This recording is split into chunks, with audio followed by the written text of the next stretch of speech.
Eh bien, Mbengue, c'est une équipe, Mbengue, c'est un projet, Mbengue, c'est diffuser un peu la connaissance des uns et des autres. Voilà l'émission Mbengue. Mbengue vous est présenté par les vedettes de Paris, Bateau Croisière.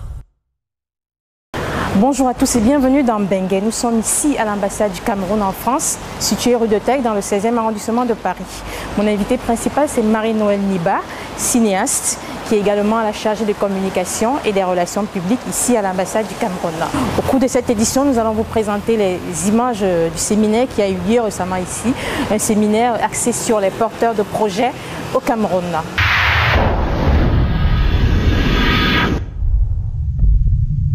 Bonjour Marie-Noëlle Niba. Bonjour Hortense Penda. Merci de nous recevoir dans vos bureaux. C'est un plaisir de vous avoir. Ici à l'ambassade du Cameroun en France. Alors, vous officiez ici depuis une dizaine d'années, depuis 2010. Oui. Donc ça fait 16 ans. Pas encore 16 ans. Je suis à ma 7e année en fait. Ah d'accord. J'ai commencé en 2010, donc là j'entame ma 7e année à l'ambassade. D'accord. Vous êtes donc responsable de la communication et des relations publiques. Oui. Comment ça se passe? C'est une lourde responsabilité, on va dire. Hein. Comment ça se passe au quotidien? Je ne sais pas si elle est lourde, mais c'est une responsabilité et j'essaie de faire ce que je peux pour être un peu l'interface entre la communauté camerounaise, les amis du Cameroun et l'institution qui est l'ambassade du Cameroun en France. Je suis pas la porte d'entrée en tant que telle, mais je suis présente. Si les gens ont quelques problèmes que ce soit, ils m'écrivent, ils m'appellent, je devrais aller auprès de mes collègues et autres personnes pour prendre les informations nécessaires et mettre ça à leur disposition. Je suis là pour répondre aux doléances, transmettre tout ce que les uns et les autres ont comme questions et autres. Aussi bien pour les Français que pour les Camerounais. Il y a beaucoup de Français qui viennent vers nous pour savoir le Cameroun c'est comment, nous voulons savoir telle ou telle chose sur le Cameroun. Je me dois d'aller vers la source au Cameroun, appeler au niveau du Cameroun, écrire pour savoir quelle est la bonne réponse et transmettre aux Français et autres personnes d'autres nationalités également qui veulent connaître le Cameroun. Et je suis aussi à la disposition, je me mets à la disposition des Camerounais qui veulent connaître même tout ce qui concerne le Cameroun aussi, parce qu'on a beaucoup de Camerounais qui sont ici, qui ne connaissent pas le Cameroun et qui pour eux-mêmes, qui pensent que l'ambassade c'est juste pour les affaires consulaires. Mais non, on a toute une vie ici au niveau de la chancellerie, parce que c'est ici que je travaille, à la chancellerie. Il y a tellement de choses qui sont faites et nous sommes ouverts ici et c'est le travail que je fais, mettre les différentes personnes en contact avec les différents diplomates spécialisés dans tel ou tel domaine, ayant telle ou telle responsabilité. Donc en fait, il y a beaucoup de travail. C'est vraiment pas restreint, c'est pas quadrillé, parce que ça va dans tous les sens. Mais effectivement, j'y trouve beaucoup de plaisir et voilà, c'est assez exaltant. Alors vous avez débuté votre carrière professionnelle à la CRTV au Cameroun. Oui. Vous avez été présentatrice télé, oui. Réalisatrice du journal, le journal de 20 heures, formatrice. Oui. Je vous laisse raconter un peu plus sur cette période. Oui, il faut dire que je suis partie du Cameroun en 85 comme première boursière. On faisait partie des premiers boursiers camerounais qui avaient été envoyés pour être formés en production audiovisuelle pour la télévision qui devait commencer. Mes collègues, mes camarades de classe et moi, on a finalement fait 5-6 ans. Et quand on est revenu, il y avait déjà d'autres qui avaient été formés très rapidement pour commencer la télévision qui a démarré en 85. Et nous, on arrive en 90, 91, il y a déjà d'autres réalisateurs. On ne peut plus nous engager. Ça reste que je fais le pied de grue et 2 ans après, je suis recrutée comme réalisatrice. Et finalement, je commence à réaliser les journaux, je commence à créer des émissions, je conçois des émissions que je réalise. Je peux citer Migration, qui était une émission avec Cécile Epondo-Fouda, où elle était présentatrice et moi la réalisatrice. C'était une émission d'information internationale, sur l'information internationale. Je peux citer Les Arcanes du sport avec Watonsi à l'époque, qui est parti aux États-Unis maintenant. Et après, j'ai conçu une émission qu'on appelait Le Français tel quel. Oui, ça je la réalisais et je la présentais. Mais c'était une émission qui avait plein de petites rubriques et qui me donnait beaucoup de travail. Une émission instructive. Et ça, je crois aussi. Comme j'ai particulièrement une passion pour la langue française, j'ai commencé donc à faire cette émission où j'essaie de raconter l'étymologie des expressions françaises et puis je racontais aussi un peu les particularismes du français parlé en Afrique noire, tout en faisant ressortir aussi le français, le jargon de certaines professions. C'est vrai qu'après quelques années, 6 ans après, je me suis arrêtée, non, je crois que je l'ai présenté pendant 10 ans. Et après, j'avais des responsabilités comme formatrice, chef du département de production au centre de formation. Après, j'étais directrice adjointe chargée de la production à la CIP, pour devenir après directrice adjointe chargée du marketing à la CMCA. Et cela étant, voilà, je réalisais également, je faisais des documentaires. Voilà. Les témoignages, vous êtes une bonne formatrice. À ça, mais... Michel Vodka-Penda. Ah oui, Vodka-Penda, Michel, ton frère. Oui, lui, c'est un cas bien particulier parce que je raconte ça parce que je lui dis toujours, quand il est arrivé au CFPA, il se demandait ce qu'il voulait. Il trouvait que c'était trop dur, on était rude. Parce qu'on lui demandait de réécrire un scénario 10 fois. Tant qu'il n'a pas trouvé ce qu'il recherche, on n'arrête pas. Mais il est sorti de là avec l'un des plus beaux documentaires de sa promotion. Et il est réalisateur et il a été responsable de production à STV. J'étais tellement heureuse de le voir là-bas, de voir que l'un de mes... Voilà, et il est à la CRTV. Non, mais moi je pense que c'est des choses... on partage, parce que je ne peux pas dire que j'enseignais en tant que tel, mais je rencontrais des gens qui avaient des choses à donner, qui avaient des choses à partager. Et ensemble, avec ce que moi j'avais comme technique dans le domaine qui était le mien, du scénario, de la production, on essayait de mettre nos vies pour en faire un scénario à partir d'une technique bien donnée. C'est tout simplement ça. D'accord. Donc, aujourd'hui, la CRT, il y a un nouveau directeur général. Oui. Charles Ndongo. Oui. Un message à son endroit. Ah, Charles, quand Monsieur Charles Ndongo, je trouve lourd, mais je vais l'appeler Monsieur Charles Ndongo parce qu'on est devant la caméra. Mais Monsieur Charles Ndongo, c'est mon collègue. Je dis collègue parce que lui, journaliste, directeur, moi j'étais réalisatrice. J'ai réalisé des émissions dans lesquelles il a présenté. Et généralement, vous savez, quand on est ensemble dans une équipe, on ne se vous voit pas, on ne se donne pas du monsieur, on ne se donne pas du madame. Marie-Noël et moi c'était Charles. Et aujourd'hui, avec beaucoup d'émotion, je suis allée le féliciter dans son bureau pour dire c'est nous qui sommes là, tout simplement. Ça veut dire que pour lui qui a fait tous les niveaux, aussi bien professionnels que de fonction, je sais qu'il maîtrise la maison. Un journaliste. Il nous maîtrise tous, il maîtrise toutes les contours de la CRTV, puisqu'il a été sur le terrain, il a été sur les plateaux, il a été sur les bancs de montage, il a été dans les bureaux pour orienter les équipes. Et je pense qu'il sait où le mal se situe et il sait comment il devrait trouver la solution. Donc il mérite le poste. Non mais je croise les doigts pour lui parce que c'est pas une tâche facile. Je l'imagine. C'est une grosse boîte la CRTV. Pour le peu que moi j'ai eu à vivre quand j'étais là-bas, j'ai occupé aussi des postes de responsabilité, de directeur adjoint au marketing et à la production. J'ai formé. C'est une très grande boîte la CRTV et tout ce que je peux lui souhaiter, c'est comment dire, pleine réussite, mais je sais que ça va pas être facile. Je sais que ça va pas être facile et je voudrais simplement qu'on lui donne le temps de travailler. Non, juste un mot face à la caméra à Monsieur Charles Ndongo. Charles, tu vas y arriver.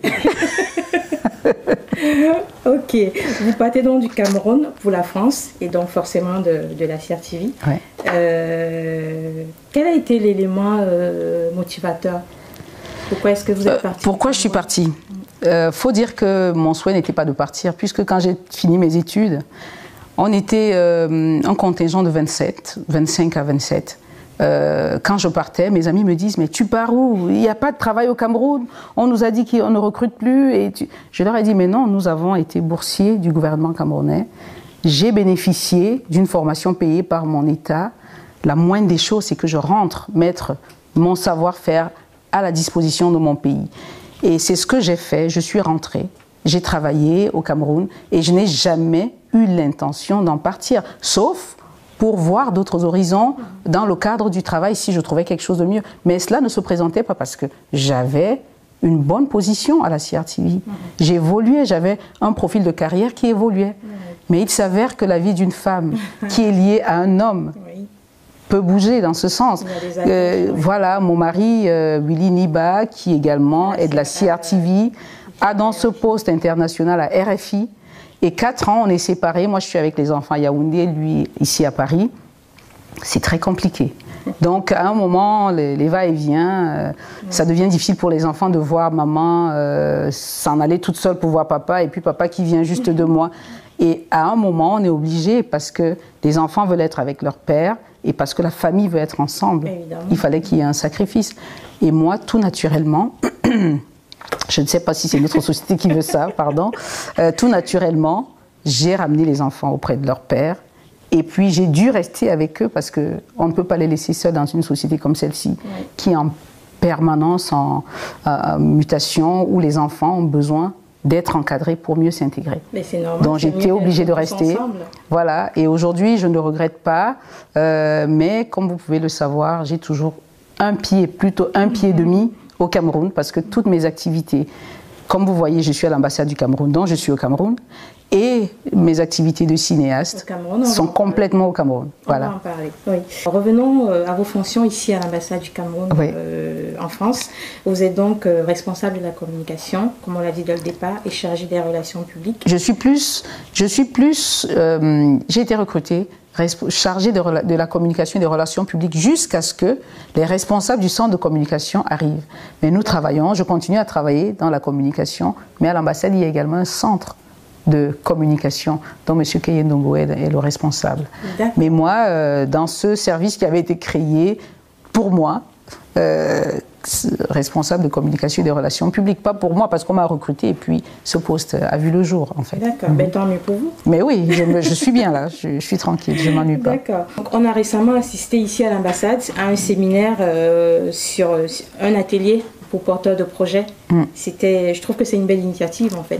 Des Camerounais de la diaspora qui investissent au Cameroun et des étrangers qui veulent participer pour la construction, enfin, l'investissement au Cameroun. Tout à fait. En fait, l'idée est partie de quoi? Je ne suis pas le porteur du projet. Moi, j'ai travaillé dans mon petit volet de relations publiques.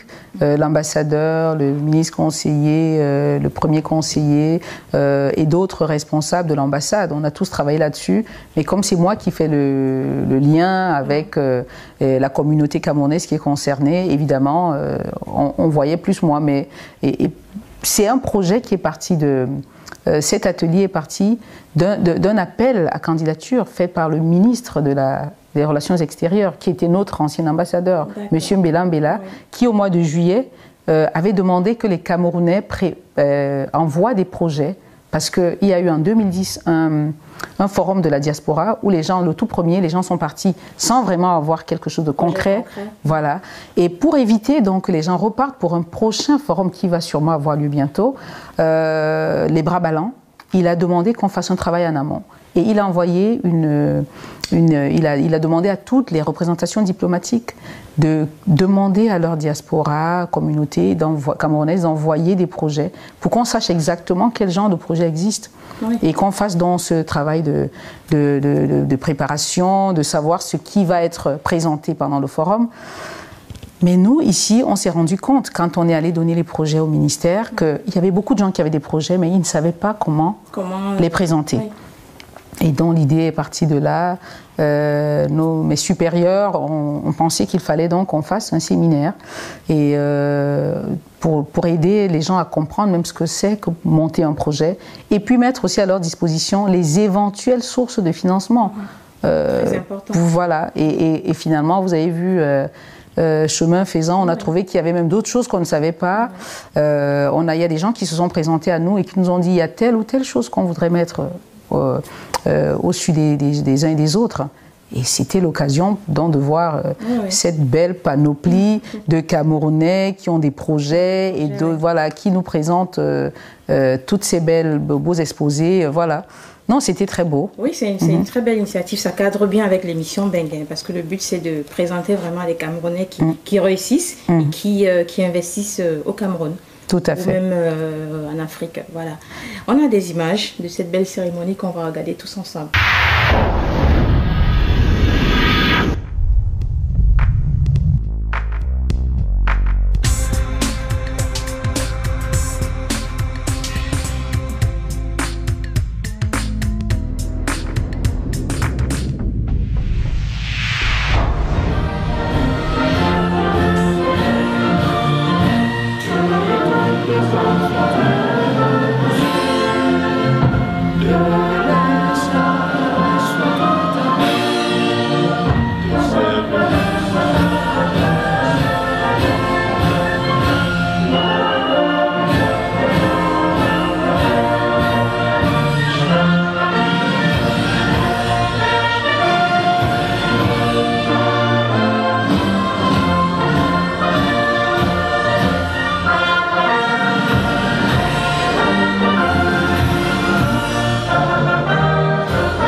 je suis le président de l'association Valeurs d'Afrique, entre autres casquettes, celle de consultant qui accompagne les porteurs de projets. Nous pouvons ramener des gens dans votre village pour mettre en valeur tous les investissements que d'autres porteurs ont fait, c'est-à-dire le centre de santé que nous avons trouvé désert, il aura maintenant raison de vivre parce qu'il y a maintenant des gens qui vont venir dans le village. Les cases d'autres qui sont abandonnées peuvent maintenant redevenir viables et tous les projets d'adduction d'eau qui ont été faits dans les villages aujourd'hui auront tout leur sens d'être parce que nous sommes en train de promouvoir l'attractivité des villages et en faisant de cela un point d'intérêt pour les investisseurs. Et pour nous prouver que nous avions raison, nous arrivons maintenant à voir que des partenaires divers s'intéressent à cette activité, que ce soit les opérateurs de téléphonie, que ce soit les brasseries, que ce soit les transporteurs. On a même des notaires parce que, vous savez, dans le village, il y a ces problèmes de titres. Et donc, ça a été très difficile pour moi de faire très court parce qu'on avait cette contrainte de temps.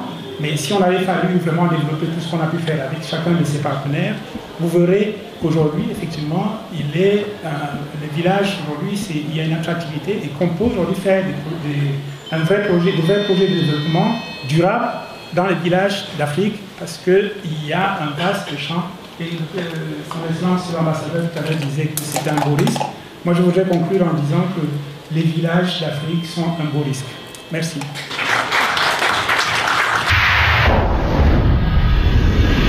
Il y a 9 ans, j'avais 3 principales compétences qui étaient l'aspect informatique, l'aspect développement, redressement d'entreprise et puis l'aspect ressources humaines. Et je me suis aperçu qu'il y avait beaucoup de choses à faire dans ces domaines. Donc le cabinet Recrutinov est un cabinet totalement indépendant qui siège à Paris. Et donc il y a 2 activités principales. Bon, l'activité principale, c'est tout ce qui est recrutement, coaching professionnel et tout ce qui est accompagnement au retour à l'emploi. Et le deuxième, c'est tout ce qui est développement d'outils pour rendre les entreprises beaucoup plus efficaces et à gagner de la visibilité sur Internet. Donc les 2 projets sont liés à ces 2 points-là. Donc le premier projet pour le Cameroun, c'est tout simplement parce que j'ai fait un certain nombre de constats. Le premier, c'est qu'on accompagne un certain nombre de personnes.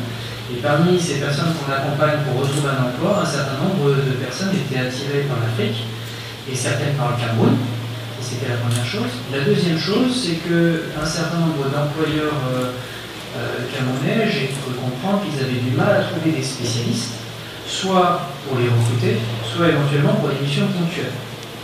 Pareil, j'ai eu l'opportunité de rencontrer un certain nombre de personnes de la diaspora camerounaise qui recherchaient des opportunités professionnelles au Cameroun et qui avaient envie de retourner au Cameroun. Et donc je me suis dit, mais c'est parfait, ça rentre tout à fait dans notre cœur de compétences. Ce qui serait intéressant, ça serait de trouver un partenaire au Cameroun qui serait bien implanté au sein des services des ressources humaines des employeurs camerounais pour pouvoir travailler en partenariat dans un intérêt commun et en partageant les fruits de ce projet-là. Donc voilà mon premier projet. Donc aujourd'hui, je cherche un partenaire bien implanté au sein des ressources humaines dans les organisations communautaires. La deuxième chose, c'est que pour que les entreprises camerounaises se développent, obtiennent les fonds nécessaires pour leur développement, etc., ce qui est important d'abord, c'est qu'elles soient visibles sur Internet, ce qui n'est pas encore complètement le cas. La deuxième chose pareil, c'est qu'on ait une information la plus complète possible sur leur activité, sur leurs atouts concurrentiels, et là c'est pareil, les informations sont relativement limitées. Pareil aussi, ce qui est très important, c'est que les informations soient à jour. Et je suis allé sur un certain nombre d'annuaires et je me suis aperçu que malheureusement les informations, dans certains cas, dataient. Et donc je trouve que c'est véritablement dommage.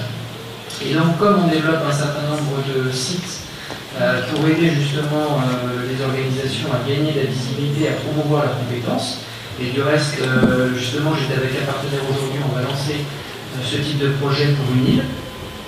On va faire une solution, un site internet qui sera à la fois anglais et français. Mon objectif est de proposer et de développer donc, un site internet qui va permettre de référencer un maximum de professionnels, d'entreprises, d'organisations camerounaises, de valoriser au maximum leurs compétences pour qu'on puisse arriver à les trouver et apporter un certain nombre de services autour pour pouvoir favoriser le business. Voilà. Des offres d'achat, de vente, de location, et puis il y a plein d'autres idées derrière pour pouvoir justement aider les entreprises à gagner de la visibilité et à faire du business. Voilà. Donc ce que je recherche pour ce deuxième projet, séparer une entreprise locale camerounaise qui aurait pour vocation justement de référencer tous les organismes, toutes les entreprises, etc. qui sont là-bas, d'avoir un maximum d'informations, et nous nous occuperons de tout l'aspect informatique. Et après, bien sûr, le partenariat, l'objectif, c'est que ça permette ensuite de partager la valeur ensemble. Voilà.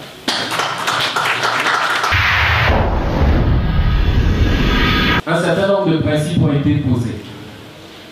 Donc, nous allons passer maintenant à ce qu'on appelle la méthode américaine, la méthode Harvard, qui consiste justement à faire une étude de cas, à illustrer tous ces principes que le ministre conseiller, que dont Jean-Michel vient de parler, dans un cas concret, dans un projet qui a été présenté récemment à l'appel de projet justement lancé par le gouvernement via justement son ambassade.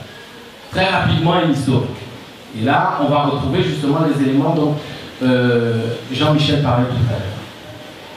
En janvier 2016, l'ambassade de France au Cameroun organise les 2e assises de la coopération décentralisée France-Cameroun, à laquelle elle invite les 374 communes du Cameroun, puisqu'il s'agit de la coopération décentralisée. Un certain nombre d'élus politiques et professionnels camerounais assistent à ces rencontres. Et lors de ces rencontres, justement, on parle de plein de choses. On parle notamment de la coopération, et notamment de la coopération financière que la France envisage de mettre en œuvre via justement les rapports entre de collectivité à collectivité. Cet environnement trouve un projet que des Camerounais justement de la diaspora camerounaise de France sont en train de monter, sont en train de mener, qui consiste justement à produire de l'énergie renouvelable pour les collectivités locales camerounaises. À partir justement d'une idée qui est de dire on peut transformer les déchets produits justement, que ce soit des déchets animaux, des déchets personnels, organiques, tout ce que vous voulez, des déchets forestiers.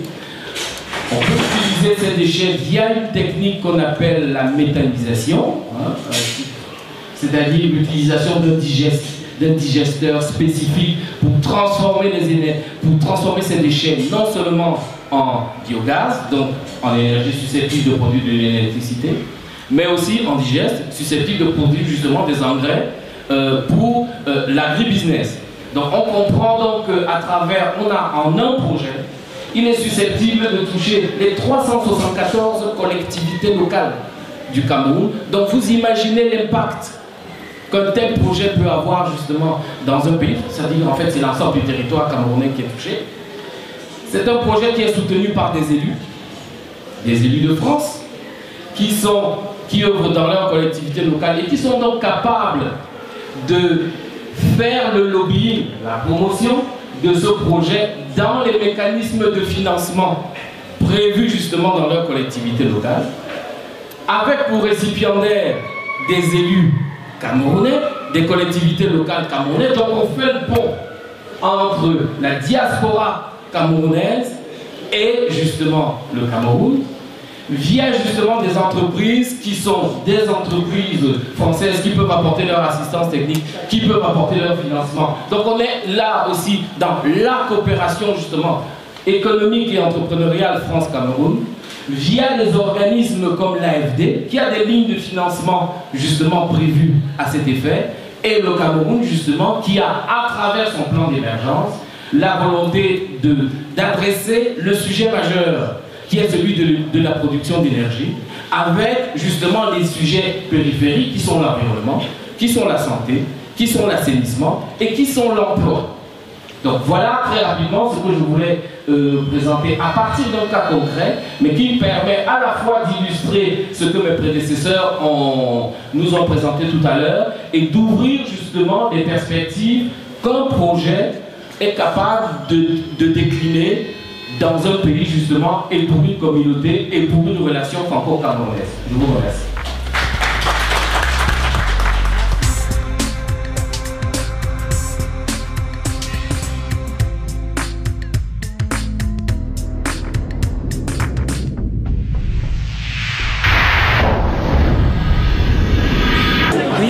suis Angèle Communier-Biou, je suis avocate du barreau de Paris et enseignante, artiste peintre.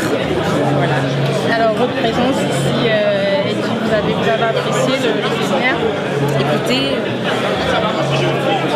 non seulement j'ai apprécié, je suis contente d'être d'abord parmi mes frères camerounais. C'est pas souvent qu'on a l'occasion de se retrouver entre nous.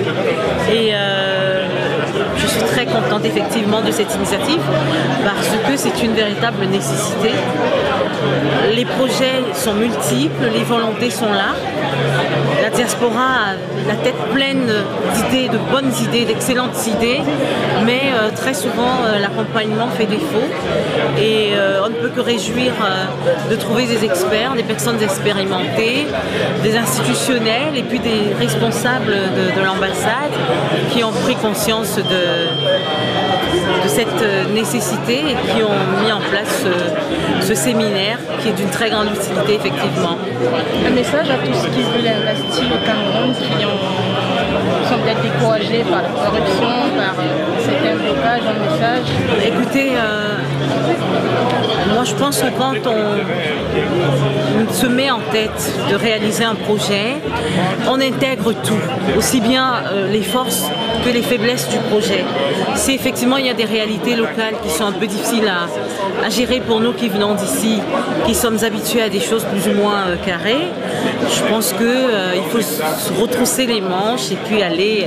Après tout, le Cameroun c'est notre pays, on n'a qu'un pays et c'est un pays que nous aimons et c'est avec beaucoup de fierté que nous portons ces projets avec la ferme volonté d'aboutir à un résultat lumineux. Un message à tous les téléspectateurs de Mbengue pour conclure? Écoutez, je ne peux que vous dire bonjour de Paris, je ne peux que vous dire qu'on vous aime très fort et les projets ne doivent pas venir seulement de la diaspora, ils doivent aussi venir de là-bas et je sais que vous êtes très intelligent, très brillant et il faut croire en l'avenir et voilà.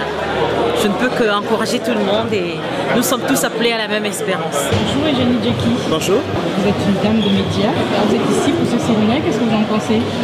Écoutez, si je vous dis que je suis contente, je dis rien de spécial. Moi je suis là parce que je suis curieuse de savoir comment l'Afrique et notamment le Cameroun avance à grands pas. Je suis curieuse aussi de rencontrer des Africains, des Camerounais. Je suis curieuse aussi, ou encore parce que je me rends compte que en 10 ans, les mentalités ont beaucoup évolué. L'image du Cameroun a vraiment changé. Et je pense, écoutez, on parle de corruption, du bakchiche, oui. Maintenant, je me rends compte que les autorités au Cameroun ont pris conscience que c'est un vrai problème, que c'est une responsabilité collective mais aussi individuelle, il faut maintenant changer les choses et que de plus en plus le monde a besoin de l'Afrique. Et comme le Cameroun, c'est quand même l'un des pays qui représente l'Afrique, je pense que le Cameroun doit donner le bon exemple. Donc je suis vraiment contente de cette initiative. J'espère qu'il y en aura d'autres. Et ce que j'aimerais aussi, c'est que les gens soient plus concrets. Parce que les gens ont de vrais problèmes.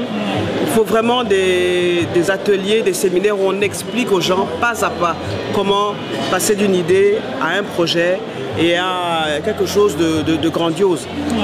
Moi je le dis d'autant plus que je suis journaliste comme vous le savez, mais je suis aussi coach et je sais que souvent les gens n'ont pas besoin forcément qu'on les accompagne du début à la fin, mais ils sont souvent bloqués à un point précis et c'est là qu'il faut leur donner le temps, les écouter vraiment pour comprendre la problématique. Donc bravo. Bravo au Cameroun et bravo à l'ambassade du Cameroun. Vous êtes du Gabon, est-ce que ça se passe comme ça au Gabon, notamment la corruption? Oui, enfin non, la corruption je ne sais pas. Je ne peux pas aussi dire du mal de mon pays, mais je pense que c'est les mêmes réalités. Moi je sais que quand je suis parti du Gabon en 2004, j'ai créé mon entreprise à Libreville et il y avait déjà le guichet unique.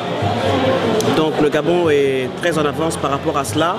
Il y a un véritable climat des affaires qui se met en place et avec les émergences dans les différents pays africains, avec la diaspora qui est au fait de toutes les nouveautés, toutes les initiatives. C'est bien d'être finalement à l'extérieur parce que on vit avec ça, on a beaucoup de chance et c'est à nous justement après de déverser ce savoir en direction de nos compatriotes qui ont besoin de nous et nous aussi on a besoin d'eux. Donc vraiment je dis merci pour cette initiative, c'est formidable.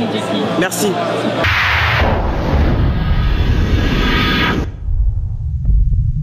Benguet vous est présenté par les vedettes de Paris, Bateau Croisière. Salut, c'est Claudiciard. Benguet, c'est émission Tout le monde. C'est programme Tout Pep. C'est l'émission de tout le monde. C'est un programme pour tous les peuples, pour toutes celles et ceux qui veulent mieux comprendre comment fonctionne le monde et comment fonctionnent nos gens. Alors, où que vous soyez, qui que vous soyez, restez fiers et si vous le pouvez, soyez des invités de Benguet. C'est toujours un beau, comment te dire? Toi-même, tu sais.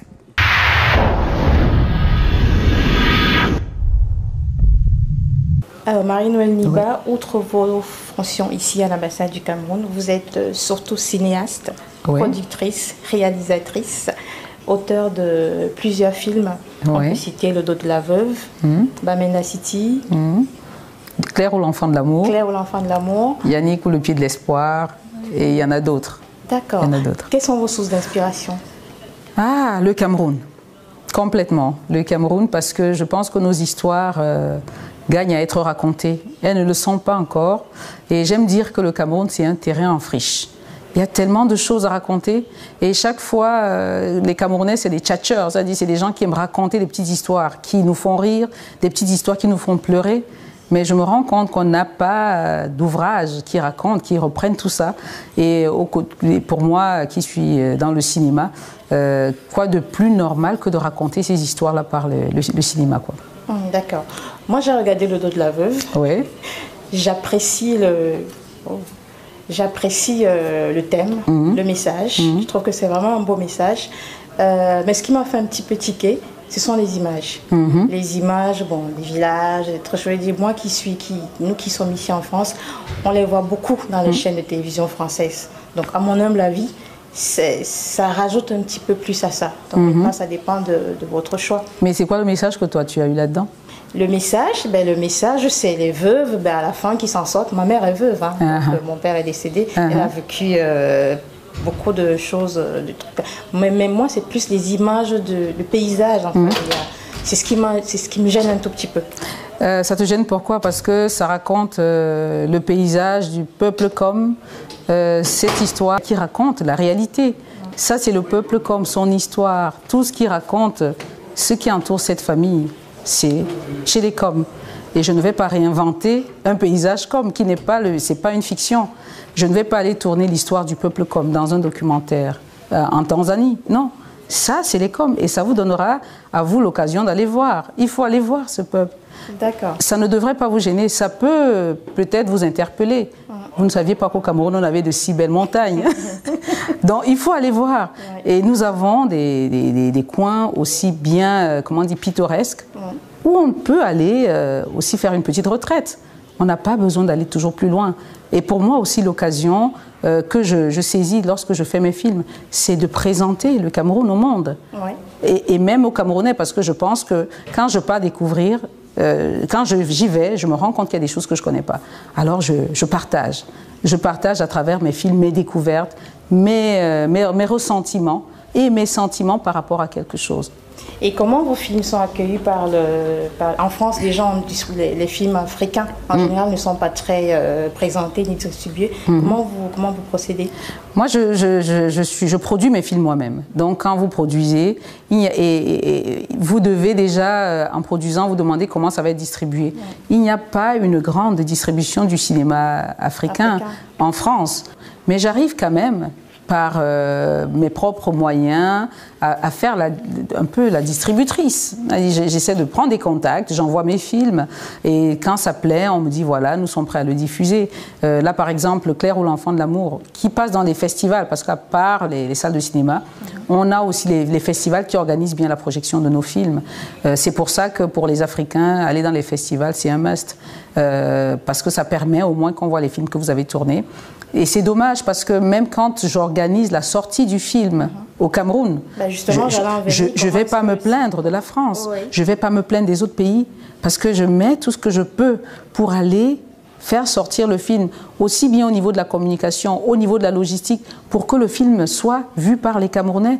Mais je me rends compte que les gens prennent toujours la raison de dire il n'y a pas de salle. Mais je leur dis, mais ce film va être projeté dans une salle.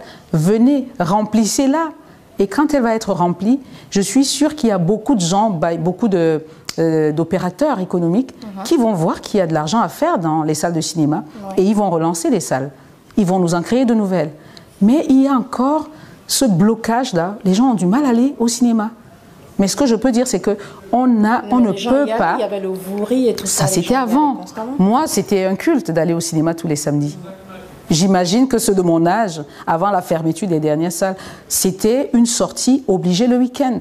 Et pendant les anniversaires, quand on va aller jouer avec s'amuser avec ses amis, on va au cinéma, après on va en boîte, ou alors on va au chantier, on va manger quelque chose avant de rentrer chez soi.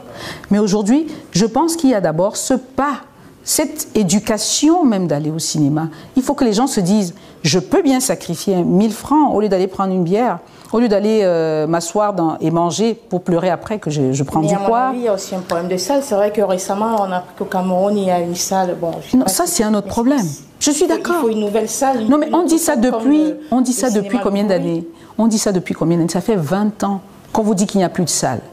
Mais on ne va pas s'arrêter, on ne va pas rester là-dessus. Mais depuis 20 ans, les Camerounais produisent des films. Mais où est-ce qu'on les regarde? Dans des salles. Que les gens montrent même déjà l'engouement d'aller regarder les films que nous produisons. Si je décide de projeter mon film à l'Institut français, à l'Institut Goethe, à Citabella, parce qu'il y a une salle qui s'appelle Citabella au Cameroun, qui a été, même si il n'y a pas, on ne la présente pas trop, ça aussi je le déplore, qu'on n'en fait pas une grande publicité. Si quelqu'un vous dit j'ai fait un film, il va être projeté, chacun doit faire son travail. Chacun doit faire son travail. Moi je suis productrice, je fais des films, et quand je dis que je projette, ce que je souhaite, c'est que le public prenne sa responsabilité d'aller voir ce film. Ça ne sert à rien de t'asseoir chez toi et de dire il n'y a pas de salle. Mais mon film va être projeté dans une salle. Ta responsabilité de public, c'est d'aller voir ce film. Sinon, pourquoi est-ce qu'on produit? Et vous voulez que les Français aient envie de regarder nos films, alors que les Camerounais n'y vont pas. Une autre réalisatrice camerounaise dont le travail est apprécié comme le vôtre, c'est Joséphine Dagnou. Oui, Joséphine Dagnou. C'est une amie. Joséphine Dagnou. Dagnou, oui. D'accord. Vous avez déjà travaillé ensemble? Oui, on a travaillé à la CRTV ensemble. Elle était réalisatrice quand je l'étais aussi, et parfois on faisait des émissions ensemble. Elle a fait Paris à tout prix, long métrage, et elle a été l'une des actrices très en vue parce qu'elle a tourné dans les tout premiers téléfilms qui ont été faits à la CRTV avec comment on l'appelle, la fille du... on l'appelait comment? Ntazibi dans L'Étoile du Noudi.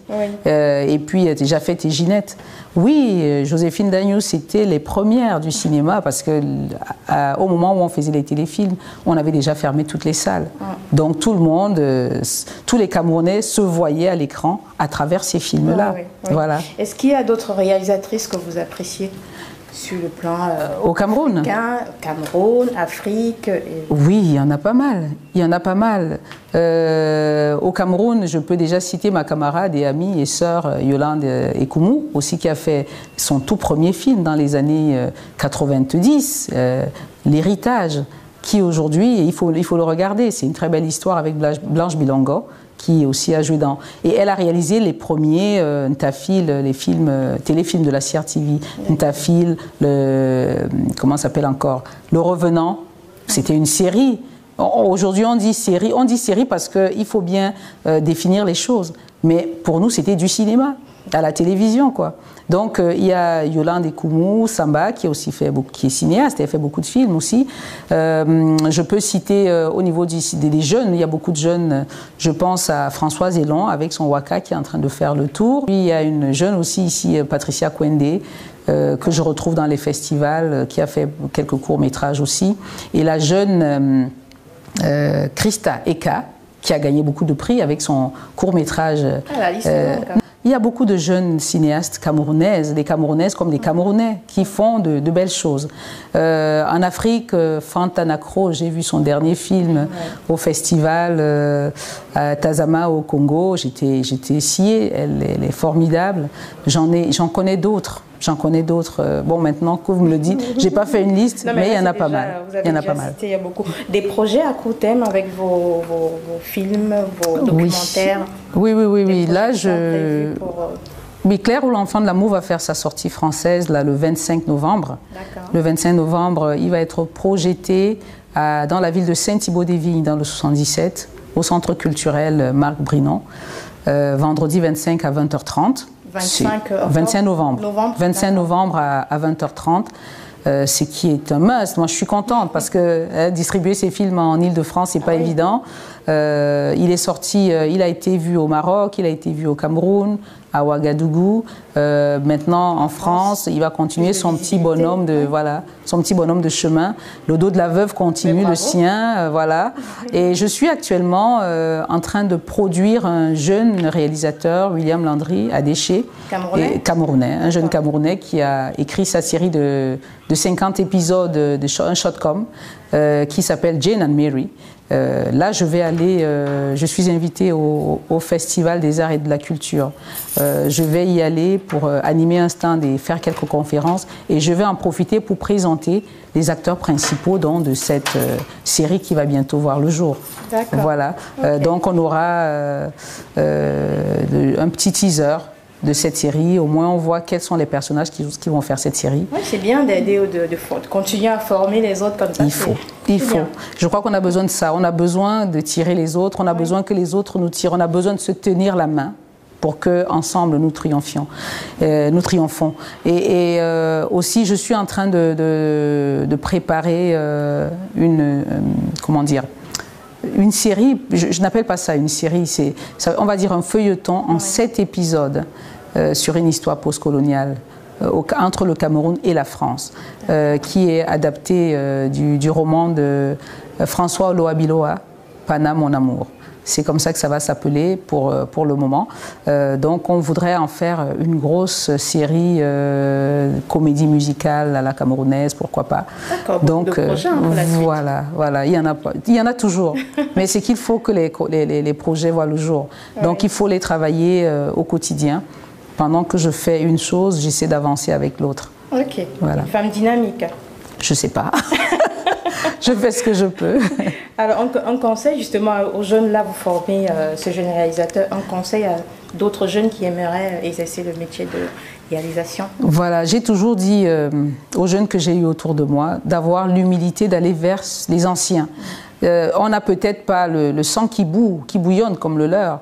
On n'est peut-être pas arrimé comme eux aujourd'hui sur la haute technologie, mais les anciens réalisateurs ont toujours le savoir-faire que l'expérience leur a apporté. Et c'est toujours bien de faire lire même leurs projets. Au tout dernier Écran Noir, pour ne pas le citer, les écrans noirs, il y a eu la compétition camerounaise qui n'a pas été validée. Compétition des films camerounais parce que la commission a dit que effectivement les films camerounais n'étaient pas bien écrits. C'était une belle gifle, mais pour moi c'était comme s'il fallait taper du poing sur la table. Et secouer un peu les gens parce que il ne suffit pas de prendre sa caméra, faire de belles images et puis faire tous les effets qu'il faut, mais il faut une belle histoire et bien écrite. Il y a l'histoire, il y a le scénario qui est la technique d'écriture, de présentation de cette histoire, le récit de cette histoire. Il y a une manière de le faire. Et je pense qu'il faudrait tout simplement que ceux qui ont déjà la passion, ce qui est un plus, tu as déjà la passion de ce métier, il faut faire la formation nécessaire, prendre tout simplement le temps de faire la formation, de faire lire les projets, parce que un bon réalisateur fait lire son scénario, enfin un bon scénariste, ou alors un réalisateur qui veut tourner son histoire. Il a fait lire par au moins 10 personnes qui ont pour recueillir, pour avoir des avis. Oui. Parce que parfois, vous n'avez pas le recul nécessaire pour savoir si vous avez bien écrit. Mais j'ai comme l'impression que beaucoup de gens prennent plaisir à garder leurs histoires, leurs scénarios par devers eux, parce qu'ils disent « on va me le piquer ». Mais non, on ne pique pas les scénarios comme ça. Qu'est-ce que quelqu'un va faire de ton histoire? Tu l'as sorti de tes tripes, mais qu'est-ce qu'il va en faire? Il n'y aura pas le même ressenti. Il faudrait que la personne soit imprégnée de l'esprit avec lequel tu as écrit l'histoire, tu as écrit ce scénario. Et donc, je pense simplement qu'il faut avoir l'humilité et prendre le risque de faire lire à des personnes en qui on a confiance, même auprès de vos familles. Donner aux membres de la famille, parce que c'est aussi une manière de les mettre dans le métier qui est le vôtre. n'hésitez pas à donner... les avis de plusieurs personnes différentes. Voilà, ce sont les potentiels spectateurs, ce sont vos éventuels spectateurs. Quand ils vont lire votre histoire, ils vous diront « elle me plaît pas, pourquoi tu ne fais pas ci, pourquoi tu ne fais pas ça ?» Et ça vous permet de mieux réécrire votre histoire. Donc vraiment prendre le temps de travailler de cette manière-là. Je sais qu'il y a une grosse dynamique actuellement pour le cinéma au Cameroun. Il y a une très grosse dynamique, mais il faudrait que tout ça soit bien orienté, bien cadré, bien encadré, et que ceux qui sont là-dedans sachent qu'ils ne peuvent pas faire comme si ça ne commençait qu'aujourd'hui. Ben, je pense que le message est passé à travers Bengue. On va conclure en beauté avec un message en langue maternelle de votre part. Ah, langue maternelle. Oui. Ouais, moi je suis de Akoum. Santa à Bamenda, dans le nord-ouest. Okay. Un message pour dire quoi? Voilà, d'où Bamenda City. Voilà. Un message pour dire quoi? Pour m'adresser.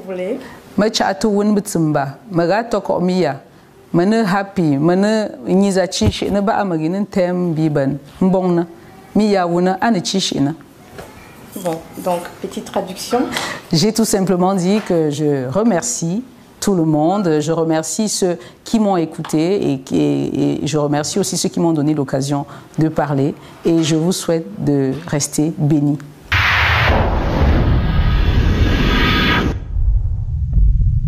Bengue vous est présenté par les vedettes de Paris, Bateau Croisière. Merci de nous avoir suivis. Au plaisir de vous retrouver pour la prochaine édition de Bengue. D'ici à là, portez-vous bien.